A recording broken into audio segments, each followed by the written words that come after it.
Hey there folks, Tom Rigsby here from TomRigsby.com. This week we're talking about things that are easier said than done. I bet you've heard a few of these, but maybe a couple of them you hadn't. Stick around, 7 Minutes in the Morning is up next.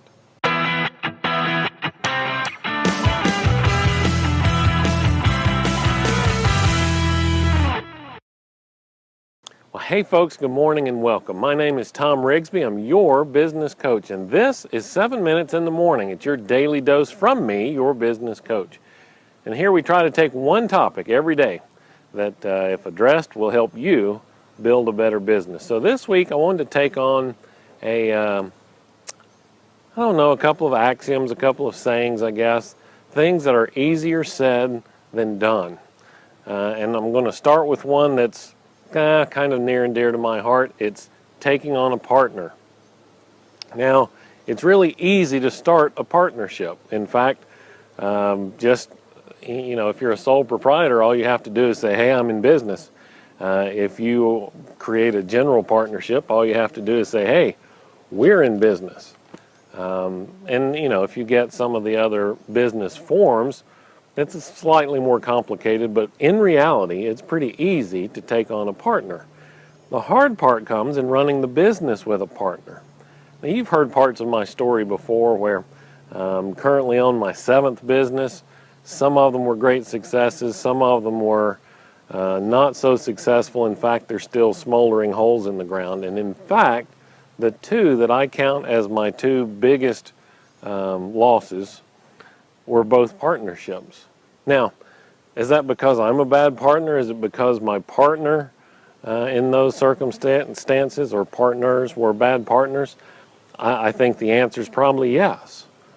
It takes something special to succeed, rather, in a partnership, because you have to look out for your partner's interests above your own.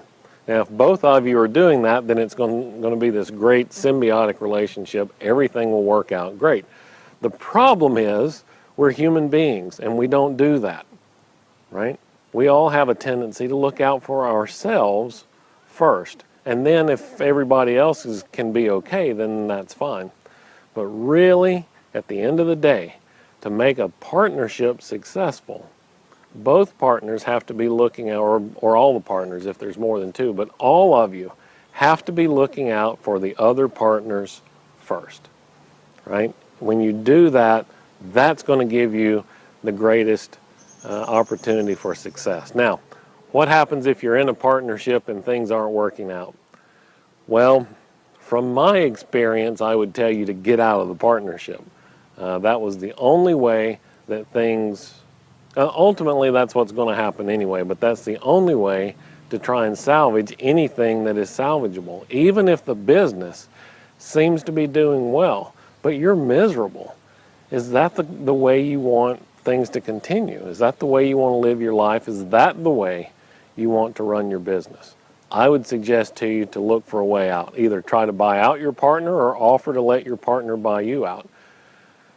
The thing that we stumble on more often than not, 99 times out of 100, when you take that approach, is, I'm leaving money on the table. Oh, I can't afford to do that. Oh, he's going to take what I sell and become uber successful, and I'll be sitting over here, blah, blah, blah. Yeah, well, get over that. That's going to happen anyway. Even if you and your partners didn't start this business, somebody else would have. And then you'd be sitting over here saying, oh, that was my idea, blah, blah, blah. All right?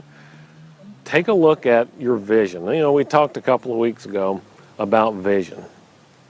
And I asked you, we kind of went through this thought experiment. Close your eyes. Think about your perfect day, the kind of things that you would do on that day. Are you doing those now with your partner? If things are not going well, probably not. So you're not really moving closer to your vision. I'm telling you, you got to look at getting out. Now, the other case might be true too. Tom, I got a partner, things are going great. We're going gangbusters and no problems at all. Awesome for you. That's a great thing. I hope it continues for you that way. my encouragement to you would be to look for the areas that are functioning well and see how you can codify and institutionalize even that operation, that the things that make it work well. How do we keep doing those things so that it keeps working well? All right, and then if time permits, look at the things that aren't working well. But focus, as I tell you all the time, focus on the things that are working well and try to do more of that rather than work on or spend all of your time thinking about the bad things. We're getting a little breeze here under the tree today. All right, so those are a couple of things. Easier said than done to take on a partner, right? Actually, it's pretty easy to take one on. It's operating the business that's a pain.